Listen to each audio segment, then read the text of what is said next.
Hey guys, welcome to another Star Wars review. Today we're going to take a look at a special item. As promised, you might remember, I think it was last year, I uploaded a coming soon video which featured a ship, a Star Wars ship. Well, this is it. I'm talking about none other than the 90s, I think, Kenner Millennium Falcon, which is really nice. In my opinion, better than the new Millennium Falcon in some ways. And some it's not. And I want to take this chance to commemorate my 5-year anniversary. Since on May the 25th or the 27th, I reached to 5 years in YouTube, having a YouTube account. So this is my gift to you, or my way of saying thank you for these awesome 5 years. And let's make 100 more. Okay, so I'm going to start off this review with the ship. I'm going to start with the cockpit. Really nice. It's got some arrow in here, and actually I just found these the glass, or supposed glass, laying there. Of course, you can open the cockpit, and it reveals Han Solo and the vintage Chewbacca.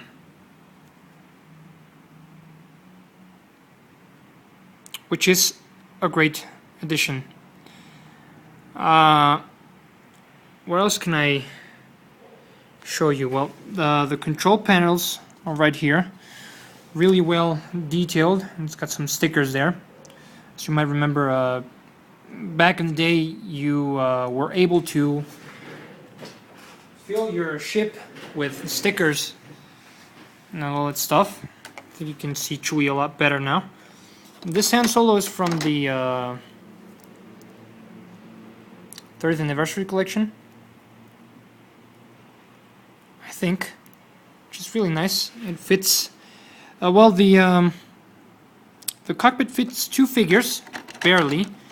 But if you have the ship, I recommend you fit the more modern or the new figures, or probably the vintage, the 70s and the 80s figures, because the 90s or the Power of the Force Kenner figures are too bulky and He-Man-ish, muscle-bound, you know, and you might probably just fit 1 instead of 2. So you have Han Solo and his co-pilot Chewbacca. Here's a closer look at the cockpit. Here was the glass piece I was telling you about, which is not glass, it's just plastic, sturdy plastic, but it makes a great addition to it anyway.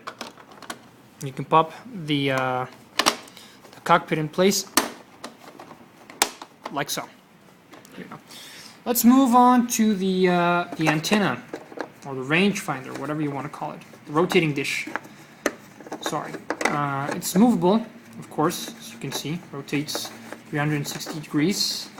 And it comes with a little sound, which I'll get into that later. Here we have the lasers, or the laser cannons, which fire, of course, by pressing one of these buttons on the side of the ship. I'll show you. If I'm not mistaken, it's this one. They actually light up when you fire them. Nope. Well, that's the sound for the rotating dish. I'll show it again. I think... yeah, there we go. If you missed it, I'll play it one more time. Now, the main reason I say this is my favorite Millennium Falcon, other than the rest, is because of the headlights, the shape, and the sound of headlights. This has 3 headlights on each side. I think the newer version has only 1 or 2. It looks like this. 2 different sounds. I'll play it again.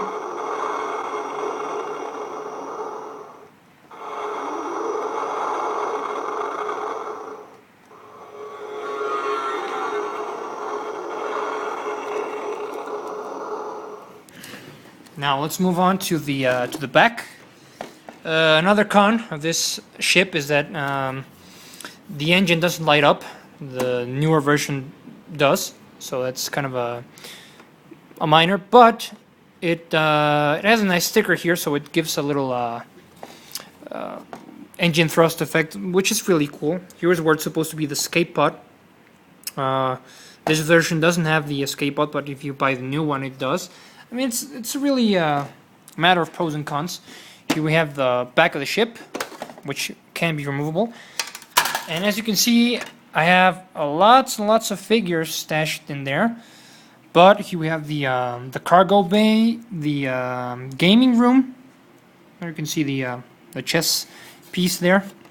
Here we have the landing gear, which does not work very well. Here we have the rotating cannon, which doesn't rotate much. Here we have the chair for the cannon. I hope you can see it. I think you can see a lot better with that. Sorry about that. Still getting used to the HD deal. Here we have the landing ramp or whatever that is.